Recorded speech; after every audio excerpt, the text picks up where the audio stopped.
So good afternoon, everyone. Welcome to the second, the good etiquette is that one should introduce himself or herself. So as you know, probably most of you know, my name is Francesco Petruccione. I'm the interim director of NITheCS. And it's a pleasure for me this afternoon again, to introduce Professor Martin Bucher, who will give us the second installment of the November mini-school on phylogenetic inference and machine learning. Yeah. So Martin, the room is filling up quickly, so you're most welcome to share your screen and start your presentation. And while you do that, the usual reminder, please make use of the Q&A facility almost in the middle of the bottom of your Zoom screen to ask questions. And since we are not so many, if at the end of the presentation of Martin, you raise your hand virtually or physically, we can give you the right to talk and ask your question in person. Yeah. So Martin, you're welcome to share your screen and start for lecture 2, which, if I remember correctly, is on the reconstruction on family trees from genomic data.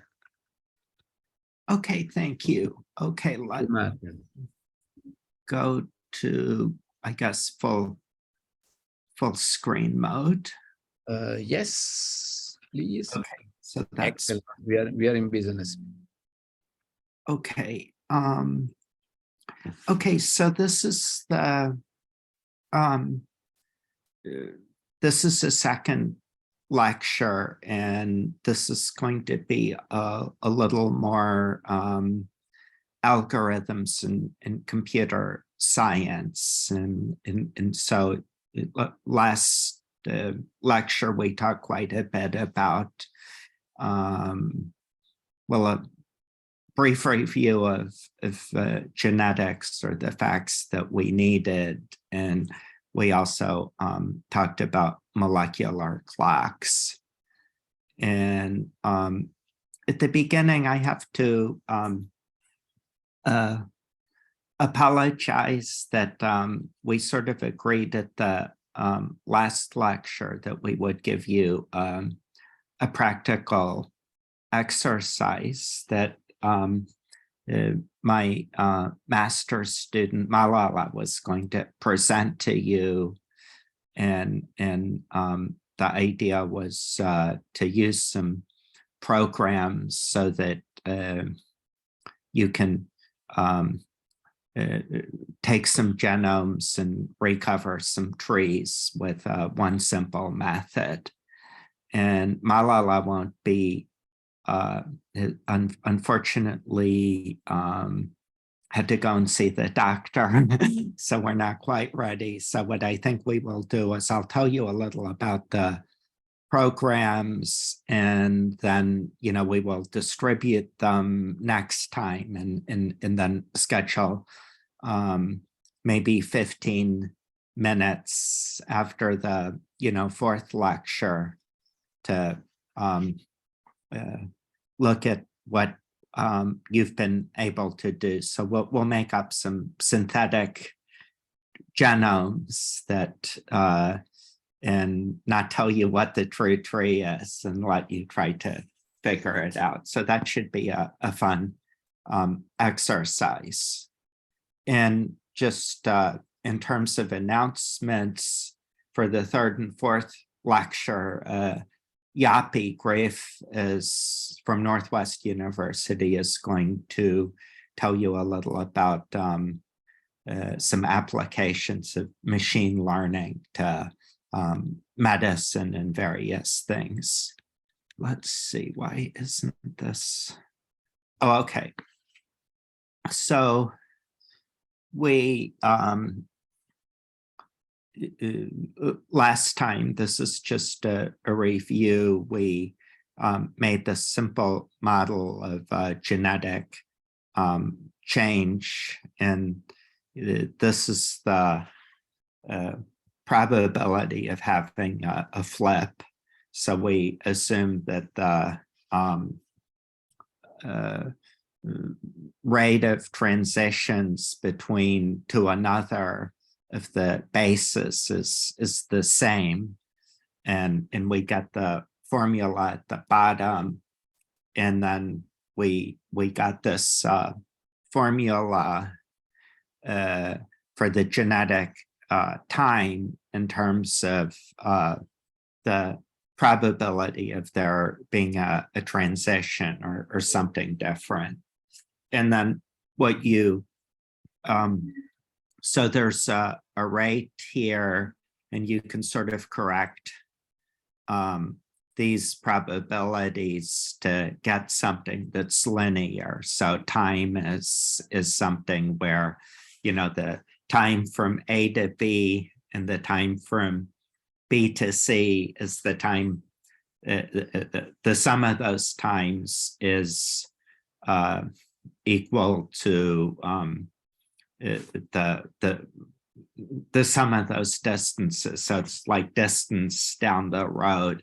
And if you didn't do this transformation, you would have some distances that come up with weird properties. And we'll see that that can be important, or you'll see why when we talk about distance methods, which is one of the methods for reconstructing phylogenies.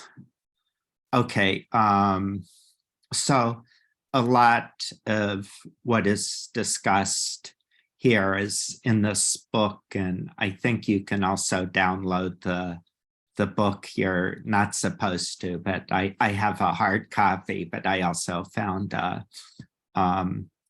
copy online. So this is the list of topics, and I'm going to go a little short on this last topic, or these last three topics, because we sort of want to talk about you know, some concrete methods. So first of all, you know, how does one assess the reliability of phylogenetic reconstructions? So I'm just going to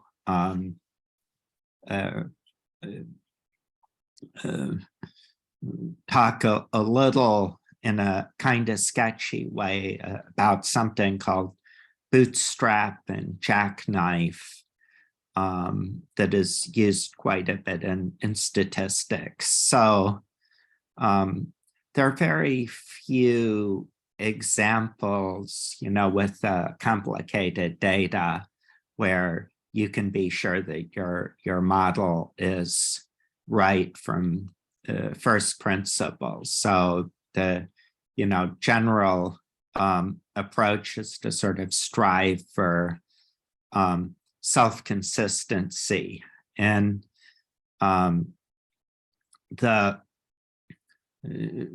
mean, in general terms, you sort of want to divide the data and see whether various splits give you the same result, and look at differences between different splits. And that's how you discover systematic errors, or you understand your experiment. So if we have a genome that is very long, and we do these reconstructions, and we'll see that, you know, you can have critiques of different methods, and there have been, from what I understand, some rather acrimonious debates at conferences of more of a philosophical nature. But there is a theory called the, you know, jackknife and bootstrap and generally resampling methods. And the idea is that you sort of randomly take, remove certain parts of the data, and, you know, that gives you an idea of the error. And for real valued statistics and asymptotics, there are nice theorems that have been proven. And for smaller data sets, it's sort of less clear. And with trees, you know, it's not a continuous question. So it's a little more complicated. But this is basically how you can evaluate these methods and, you know, come up with something a little like, you know, clinical trials. In other words, you forget about the philosophy and you see how well it works. Okay, so let's turn to philosophy. And the parsimony is basically that you want to make up a story where there are the least number of mutations. So a story where, you know, something has to mutate to something else and then mutate back to the original, that's sort of less believable than just having a smaller number of mutations. So here we can see, and this is just the simplest example, that there are three trees that, three-rooted trees that are competing with each other. And we sort of want to, we'll just assume that the data is at the present day, and you sort of want to make up a story where at each of these branches or nodes of the tree, you put a genome, and that's sort of something that can be varied. So that's sort of the part of the story that's unknown. And then with the labels A, B, C, you have the observed genomes today. So, you know, say we have, you know, humans, chimps, and gorillas, and we want to know who is our closest ancestor. We could, you know, use this technique, and if there's sort of more in common with the chimp than the gorilla, then, you know, it's of course more believable that there was some common ancestor. And, you know, if you have, say, well, this is a human, this is a chimp, and the gorilla, and you have the differences from the gorilla that are in common happen during this line, then, you know, it doesn't have to happen twice. So that's sort of more economical. So that's basically the idea. And when I talked about controversy, you know, there would be people who would say, oh, well, this is a principle that's absolute, and the simplest story is always the right story. But, you know, from our molecular clock discussion, you can sort of see, well, no, maybe if you have an infinite amount of data, which could be a, you know, very, very long genome, and that limit, there's no uncertainty, but there are always fluctuations. So there's really no way to come up with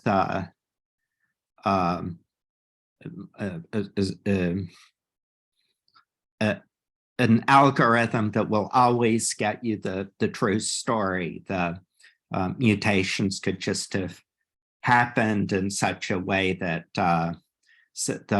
what looks like the most likely scenario isn't what actually happened. Okay, so if we sort of formulate this in an abstract sense, well, we have the genomes at the tips or leaves of the trees, or the boundary conditions, that's given. Then you can vary the tree, and you can vary the genomes in the past that aren't observed, and then you develop a scoring system, and then there could be a tie, but there's a tree that gets the best score. And of course, without the probabilistic methods, you don't really know how much more likely that is than other trees, but it's a place to start. Okay, wait. Okay, let me, this slide is a definition of a tree. And the reason I talk about this is basically to think about programming. I mean, I'm not so interested in having a sort of abstract maths, I mean, defining everything very precisely.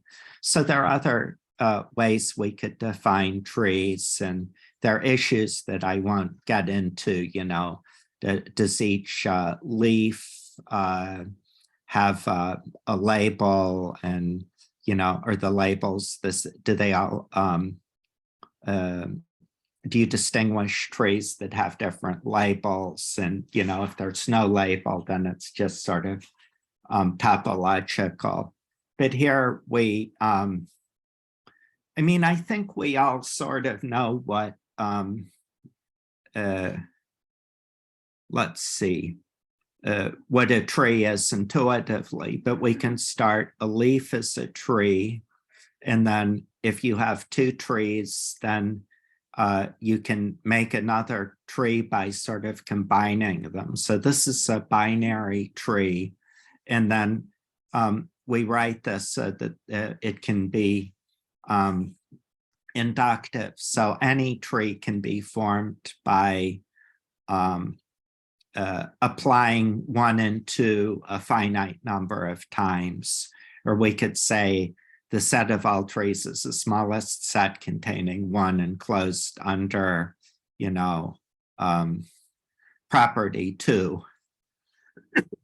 So basically, the idea is that there are going to be functions of trees that you can define where you say, this is just an example, f of a leaf, takes a certain form, and I won't say what the outcome of this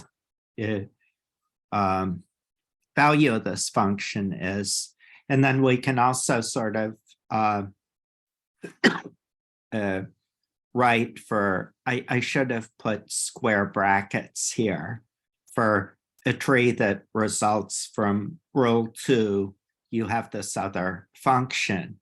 And basically, you can just do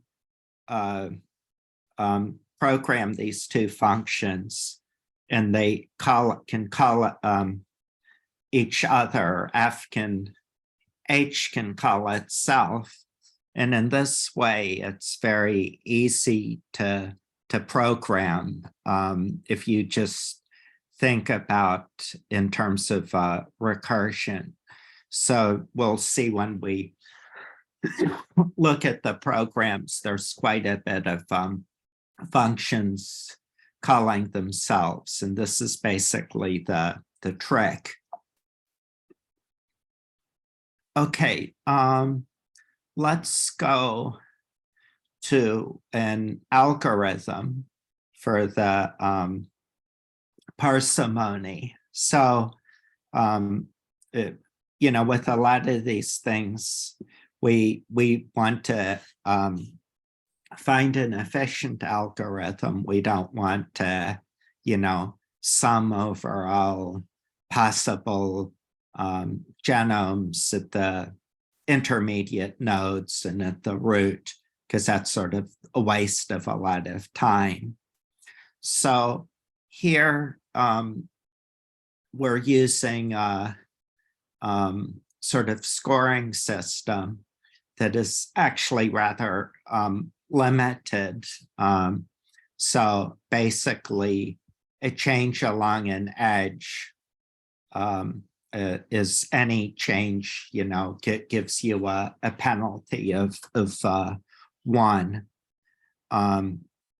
So then we can look at, well, let's go to the top of the tree, and then the best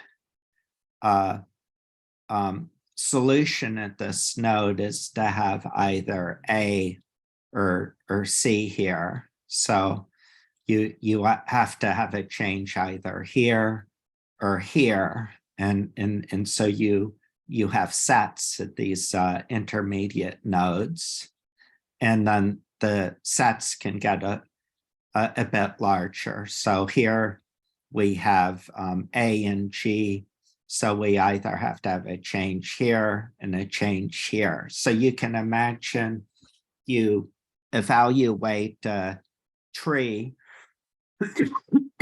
and then you get back a subset of the genomes, and also a penalty, and then the penalties increased or can increase. So we take this and we combine it with C, and then the penalty increases by 1, and we have these choices. So now we have a penalty of 2 here, and we have a penalty of 1 here, and then we look at, well, at the bottom, so the sorry, basically the rule is that you take the intersection of these two sets, and if that intersection is non-empty, then that's the solution here. So basically that means that we can find a solution so that there's no penalty here and no penalty here. So it's, I think this evaluates to 4, this particular tree. And then we can do the same thing for all possible trees. So I think with 5, let's see, it would be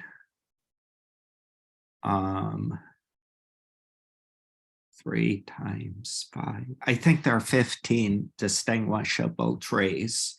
So then you would write a program that would loop over all of those possible trees and give them, find the score, and then you would find the either one tree that has the best score. There could be a tie with more than one tree. And you can see that this is something that you can write recursively. So basically you have at each node, you have a subset of the 4 base pairs, and it's a singleton subset on the leaves where the boundary data is given. And then, there's this rule that you take the intersection, and then if it's non-empty, then you take the union and the penalty is calculated. So, this function would, for the whole tree, would, to evaluate this, you evaluate this, and then to evaluate this. Yeah, it's this tree, and then there are several calls. So if you think of, the way a normal computer works, or the C programming language, you have the call stack, and it becomes pretty high when the function is calling itself a lot, but then as it evaluates it, it goes down and gives you an answer. So this is how to save time, or one of the ways to come up with an efficient algorithm. Okay, so let's go to, wait.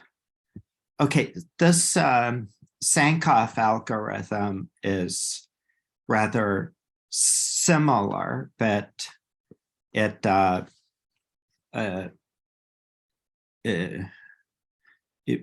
allows for much more complicated models of the penalty, and also can consider different lengths of the of these branches. So you would want to, if there were a short period of time, you would want to have a higher penalty for change than, you know, over a long period of time. And you know, the definition of a tree is, I just gave something basic and vague, but you can put, you know, information or a payload on the nodes, and then also on the edges. We will see that with distance methods, we put a length, but here we could, you know, put a time interval and have that go into the cost matrix. So the cost matrix is basically what is the penalty that you have from going from, you know, one base to another. And you can see, well, the diagonal is 0 because not having any change isn't penalized at all. And the other thing you notice, and I sort of give the, you know, chemistry behind it. So this is something observed that the A and the G have their molecules that are rather similar. They have A and G has, you know, 2 cyclic rings, and C and T only has 1. So they, if you go from here to here, that's more likely, so it isn't penalized so much as jumping to the, you know, changing the number of rings. So you get this more complicated matrix, and you wouldn't be able to take that into account with the Fitch algorithm. So we could also ask, and you'll see this in the distance methods as well. Well, what if you have the wrong definition of distance? Does it really matter? And you'll find, well, if you have a large genome, it doesn't really matter that much. You'll just have more dispersion if you don't have these weightings. So you don't have to be that biologically accurate in order to get a method that will recover the right tree if you have enough data. So what we see here is, well, we include infinity in our tableau. So this is sort of, well, if I put an A here, what is the penalty? What is the penalty for C? What is the penalty for G? What is the penalty for T? So you put in infinities where, you know, there's just a 0 for the leaves. And then we, for each of the possibilities here, according to this evaluation scheme, well, there's a there's a penalty. So I'll just, if this changes to A, well, if we have an A here, there's no penalty going from A to A, but then there's the transversion. That's the jargon for a 2.5 penalized. Oops.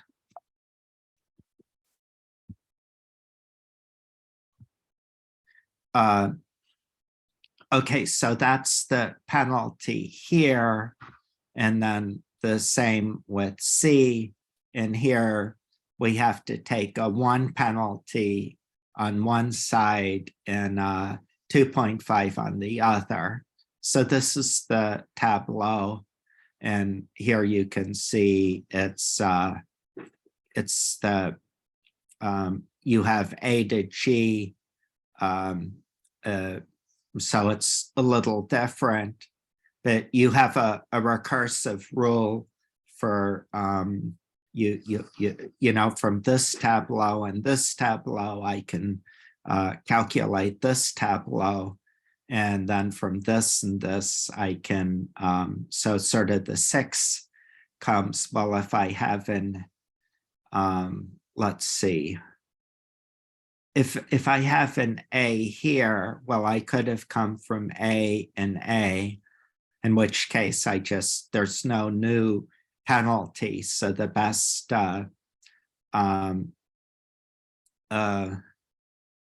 solution is to just taking the alt penalties, and then you sort of find the best scenario. You choose the pair that's the best, and you fill this up. So this is basically all I'm going to say about the parsimony methods. Okay, let's go to distance methods. And the distance methods work pretty well, and actually better than you might expect. So, I mean, if we use the Jukes-Cantor model, where all changes are penalized in the same way, and then we, you know, do the sort of molecular clock rate, nonlinear rescaling, we can make this table of the distances between these endpoints. So here we have 5 genomes, and this looks a little like, you know, one of those tables in a road atlas. What is the distance between various cities? But because the highway map is a tree, there are no cycles, so there's only, you know, one way to get from E to B, and you just add up the distances. So there are a number of sort of interesting questions that arise here. And the first, the first thing to sort of look at is, well, if someone gives us this table, can you construct a tree out of it? So for the model that we were talking about, if there are very few mutations, they're unlikely, the distances are sort of short, then it would just be the Hamming distance. So from the distances from the exterior points, you want to figure out what is the topology. And let's see, let me just see what okay. So if you look at this, you can sort of see that this is certainly a metric space. So you would expect this data to obey the triangle inequality. But we could ask, is that sufficient? And it turns out it isn't, and you can see that simply from counting. The other thing is that you also want to get, with the minimum evolution, you want the sum of these lengths to be as small as possible. So let's just do some counting. Oh, one point is that if you just have distances, you don't know where the root is. So this is quite different from the methods, the parsimony method, where we're sort of going from the root. So these are unrooted trees that, as we talked about last time, you can always take the largest distance and then split it in half, and then you find where the root is, and the midpoint is going to be that is going to be that root. And there could be several ways. Say if the root is here, you could get it from this distance would be the same as this distance, or anything that goes through here. And okay, so if we have 3 tips or 3 leaves, then there's basically just one tree you can draw, and you can always take a triangle and find a point in the center with 3 distances, and that's completely fixed. And the number of edges goes up, with the number of tips by 2 units each time you add another external point. So when you add an external point, you can sort of see, if I put it here, then I split this, so I'm adding a second half. But the number of pairs goes up as the square of n. So then you'll find that almost any distance table will not be perfectly satisfied in this way. So then you have to sum over all of the trees, and then you have to sort of find a least squares or generalized least squares solution of what is the best fitting tree. And I mean, that's sort of the brute force distance methods. So of course, if we have a perfect molecular clock, then everything is going to conspire so that the tree is going to fit perfectly in all of that. So that's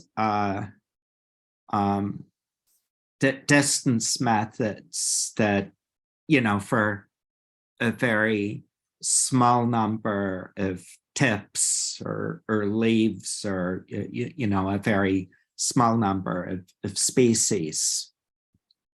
Okay, here, this is a paper by a computer scientist, Buneman, and he basically comes up with a necessary and sufficient condition for something to be represented by representable is an additive tree. So we can take a sort of 4-point subtree, and I sort of draw these different combinations. So this sort of lambda bridge could be formed in 3 possible ways.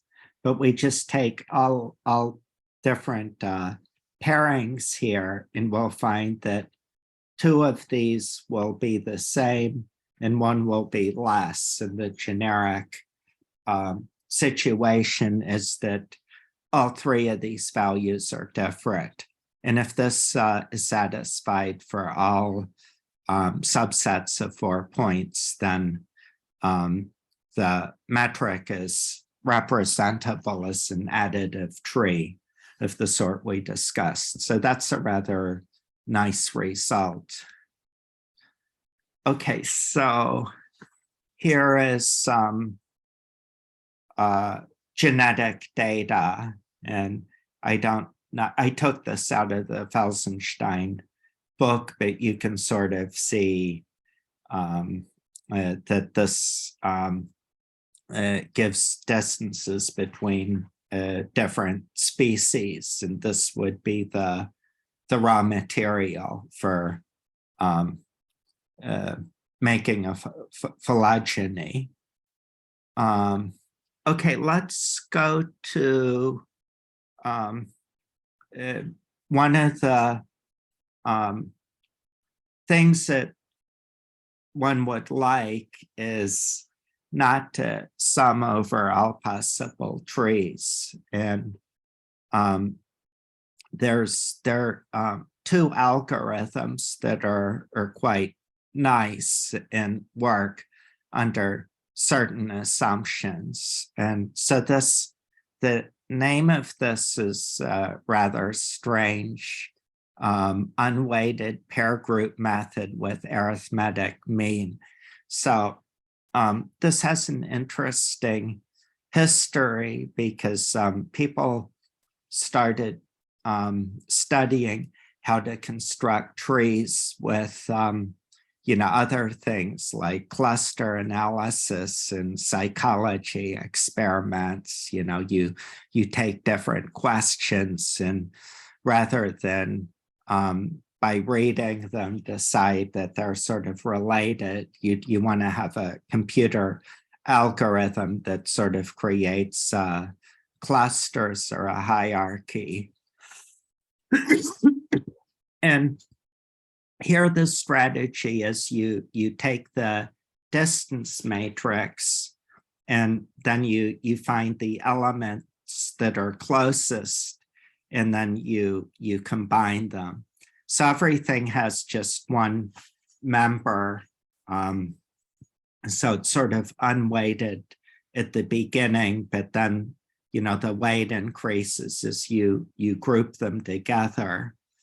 And then you connect this, and then you redefine from this cluster their sort of weighted differences. So this is basically you have this table, like the table here, and I guess we would see the shortest distance is let's see, the seal and the C line.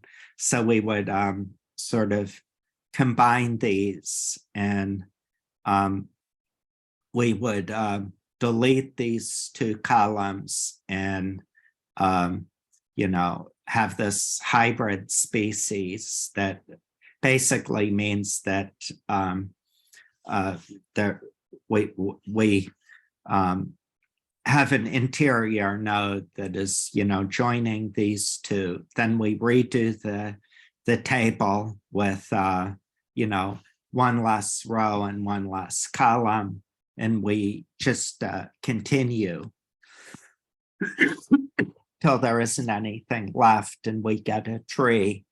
So this is let's see, I think it's n squared or n cubed. I don't remember, but remember that the methods where we sum over all trees are just completely unmanageable when you have a large number of species. So I think it was 2n minus 3 double factorial.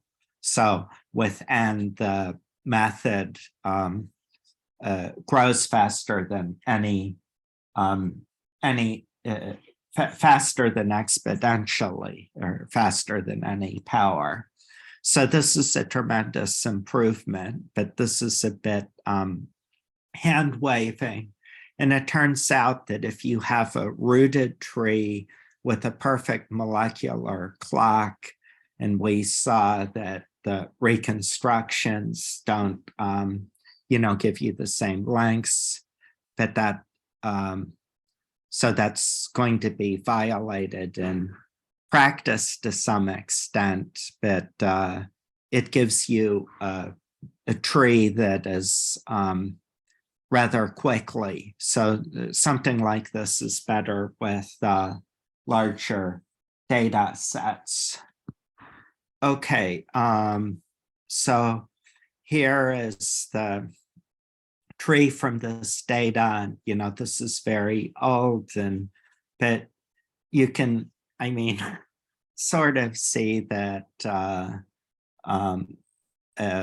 just from looking at it, that it doesn't really, the monkey is not related to the more related animals, but is sort of very archaic, but it does come up with something.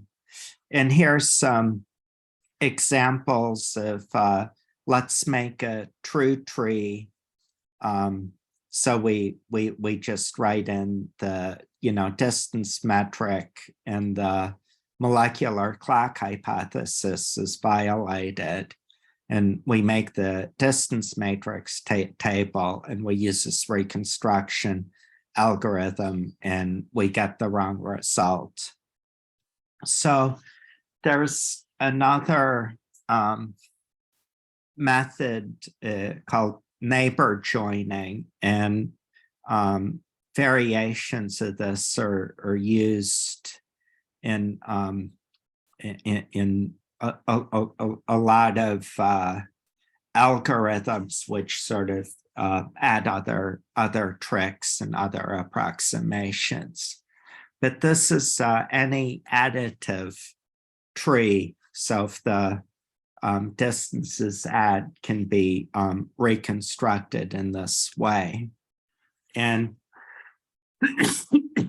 so all distance methods give you, something like, give you an unrooted tree. So this is the, numbers or the leaves, and this is what you want to come up with. And the idea is that you start out with this star configuration, and we want to do pairings and get a binary tree or ternary tree in the unrooted basis. So everything is trivalent here. So we take the closest points out of all pairs. So you can see this is n squared, or probably n cubed, because you have to repeat this for each pairing. So 1 and 2 are closest. So we form a node, and assuming the additive tree, we can, from the distance from 1 to 2, and from the distances of each of these, it can be averaged over this, or, just the difference in distance from any one other point would suffice. We can get these lengths, so we can get the length of this interior node that has been added to all of these, and then we can repeat the process. And here you sort of see the different moves, and if you continue the algorithm of breaking up these polyvalent or greater than trivalent vertices. You break them up by adding an interior line and an interior node, and you arrive at a tree. So this is one algorithm. Let's see, I have 10 minutes. Okay. So I will, in the last 10 minutes, just show you a little about the programs that we will distribute next time. And I'll describe what the challenge is. So let's see. No, I guess I want to show you some code. So let's see.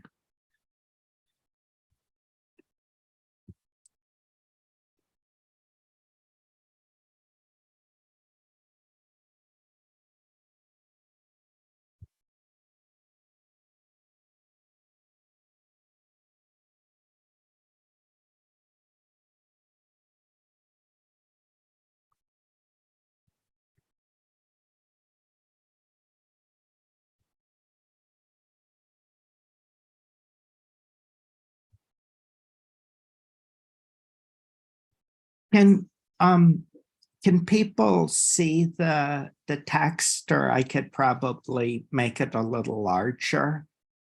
We can see it, Martin. Yeah.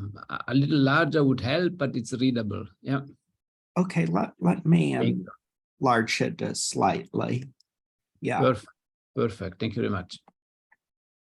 Okay, so this is Python code. So many of you should, be able to deal with this code without having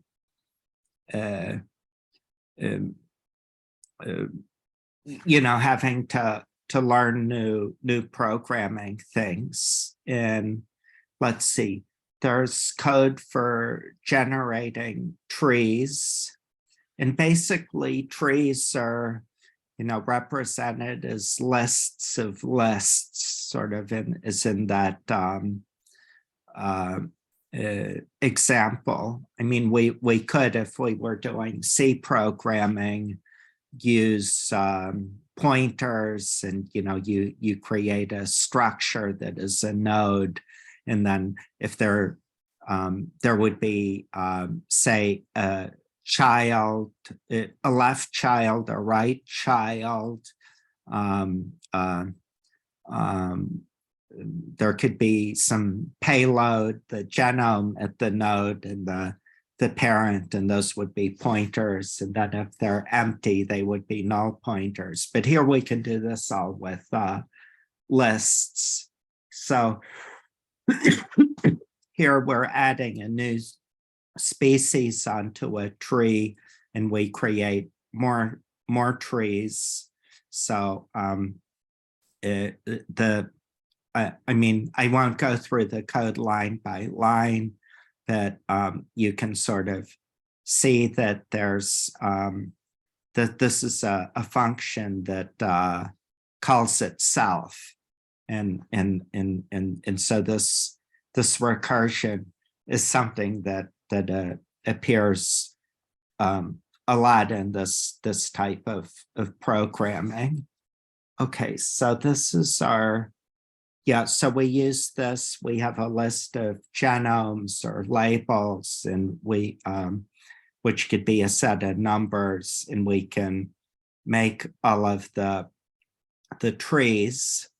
And then here we have these for the Sankoff method. So that's the one we're going to use, just because for the challenge, I just want to give you a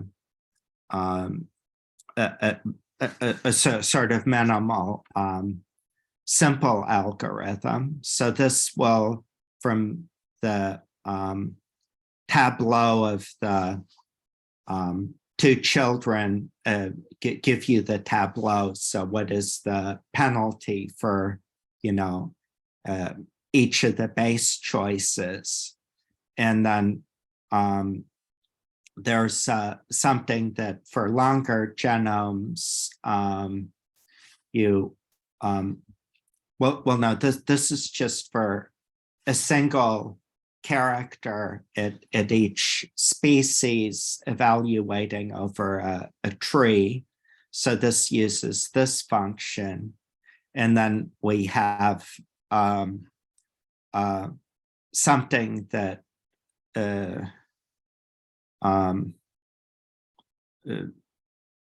evaluates an entire tree, and then something for a list of trees, so each receives a score. And then we'll use this to generate the fake data. So there are also some routines for creating fake data with Jukes counter algorithm. So there's a genetic time and a genome, and then for each base in the genome, it uses the probability that we calculated for having something different. And then we have some routines that create the fake trees. And then there's, let me see if I can find it. Let's see. Yeah, so this doesn't completely work. I think Malala has the final version, but you can sort of see that here we apply the enumerate function. So if there are just 2 children, there's just 1 tree. If there are 3 children, there are 3 rooted trees, and they're represented in this way. And then it goes up. Then this is the cost matrix. And here, this is some data that we put in. So we have the mouse, the bovine, I guess, cattle, cow, and then various primates. And this is how you would, well, this is for one of the 1 character Sankoff evaluations. And here we apply it to a subset of these genomes. And this is the